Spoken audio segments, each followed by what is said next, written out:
estimados representantes del cuerpo diplomático, estimados representantes de las autoridades de Paraguay, estimados representantes de los medios de comunicación, damas y caballeros, amigos y colegas. Antes de todo, quiero felicitar al pueblo paraguayo por su comportamiento cívico ejemplar en el día de la jornada electoral y por la alta participación, una de las más altas en la historia democrática del país. La misión de observación electoral de la Unión Europea, tras haber recibido una invitación del Gobierno de Paraguay y del Tribunal Superior de Justicia Electoral, ha estado presente en el país desde el 2 de marzo, observando todos los procedimientos del proceso electoral. El día 21 de abril hemos desplegado 111 observadores que han visitado 548 mesas de votación en los 17 departamentos de su país. Sobre la administración electoral, quiero subrayar y felicitar al Tribunal Superior de Justicia Electoral por su profesionalismo, por la apertura y la transparencia, y también quiero subrayar y felicitarlo por el tratamiento igual a todas las misiones de observación electoral presentes en el país. Nuestra misión ha observado todos los procedimientos del proceso, incluyendo la capacitación, la educación cívica, hasta la transmisión de los resultados preliminarios, y nosotros consideramos que el TREP funcionó según lo previsto, que fue un éxito, contribuyendo a afianzar la transparencia del proceso y la aceptación de los resultados. Sobre el marco legal de estas elecciones, quiero decir que el marco legal proporciona una base adecuada para la celebración de elecciones democráticas y auténticas, y que los recientes cambios mejoraron la legislación electoral, pero que todavía la revisión de unos aspectos es necesaria para su pleno ajuste a los compromisos internacionales suscritos por Paraguay. Es sumamente importante asegurar en la legislación y en la práctica la transparencia completa de los recursos utilizados en la campaña electoral por todos los actores políticos. La principal preocupación de la misión de observación electoral en ese sentido es la falta de cumplimiento pleno de la legislación electoral. Y me permito darle unos ejemplos. El voto es obligatorio, pero no hay sanciones si uno no cumple con esa obligación.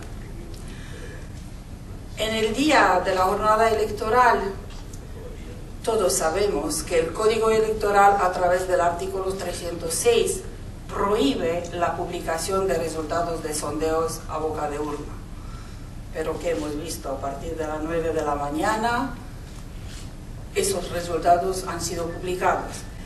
Y el hecho que, bueno, nombre y apellidos no eran presentados así, no creo que es tan importante, porque al final todos sabemos de quién se trataba. Al mismo tiempo, la misión considera inadmisibles las declaraciones del vicepresidente del Tribunal Superior de Justicia Electoral. Pero hay otros ejemplos, y uno que para nosotros es muy importante es relacionado con las encuestas, y hablamos por supuesto del derecho de que solamente unos, más preciso, un solo periódico tiene el derecho de publicar encuestas en un lapso de tiempo cuando la ley dice que no, que es ilegal. Sabemos muy bien que eso es a través de una decisión de 2002 de la Corte Suprema, pero el argumento que en unos casos la constitucionalidad tiene o la interpretación de la Constitución tiene solamente efectos interpartes, no creo que es suficiente cuando hablamos de derechos y obligaciones fundamentales. Porque si fuera así, es como si la ley es solamente una indicación, incluido la Carta Magna de ese país. Y un Estado de Derecho se fundamenta en leyes claras y el respeto de todos a las mismas leyes. Recuerdo que la primera vez cuando nos reunimos en esta sala para lanzar la misión, hemos hablado de estándares internacionales sobre las buenas prácticas de procesos electorales, también de la legislación del país y también de tradiciones y costumbres que son muy importantes.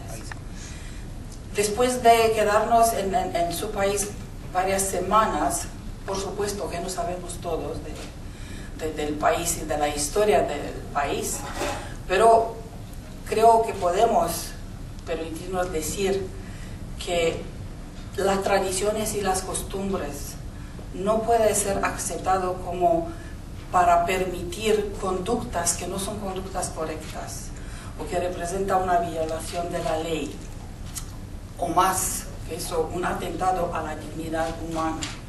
Por supuesto, hablo de la tradición, entre comillas, de la compra de votos.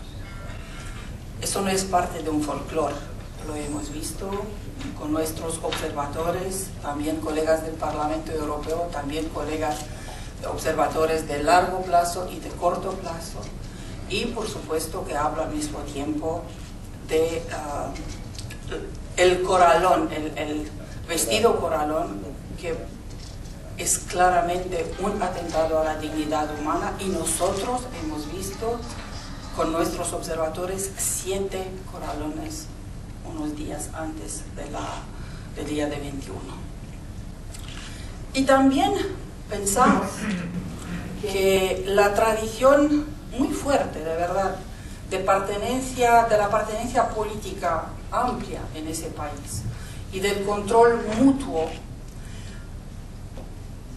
puede justificar la actual composición de las mesas receptoras de votos. No en 2013, porque el mundo cambia cada día. Nuestros países han cambiado también y creemos que podría ser mejorado esa forma de administrar las elecciones en las mesas de votación para que todo el proceso sea mucho más inclusivo con respecto a los actores políticos, a las minorías de un país, en el caso de su país, a las comunidades indígenas, también a las mujeres. Pero después de las elecciones, que podemos ver es que el pueblo paraguayo ya habló y en ese momento le corresponden a los políticos del país y a los recién elegidos autoridades utilizar el mandato muy fuerte recibido por parte de la ciudadanía paraguaya para mejorar el marco legal electoral, para reforzar las instituciones democráticas del Paraguay a fin de hacerlos más eficaces y eficientes. La misión de observación electoral de la Unión Europea permanecerá en el país hasta el 16 de mayo para observar los acontecimientos postelectorales, que son muy importantes. Y un informe final con recomendaciones detalladas será publicado y presentado lo más antes posible, pienso yo, hasta el fin del mes de mayo. Y en ese sentido quiero decir una cosa más, aún no es parte de nuestro mandato, pero creo que es muy importante.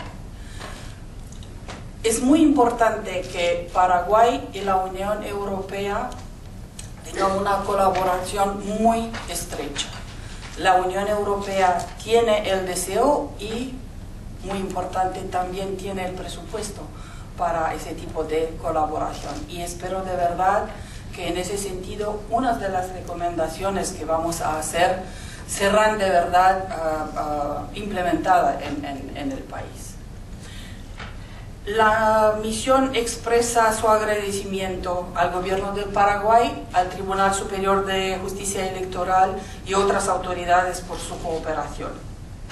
También agradecemos a la delegación de la Unión Europea y a las legaciones diplomáticos de los Estados miembros de la Unión Europea por su apoyo durante todo el proceso. Quiero también agradecer a los medios de comunicación tradicionales y también a las redes sociales por su interés en el trabajo de nuestra misión y la cobertura mediática de nuestro trabajo. Y permíteme al mismo tiempo, yo personalmente agradecer a mis colegas de esta misión, colegas del equipo principal y también a nuestros observadores por un trabajo serio, responsable e incansable. Muchas gracias.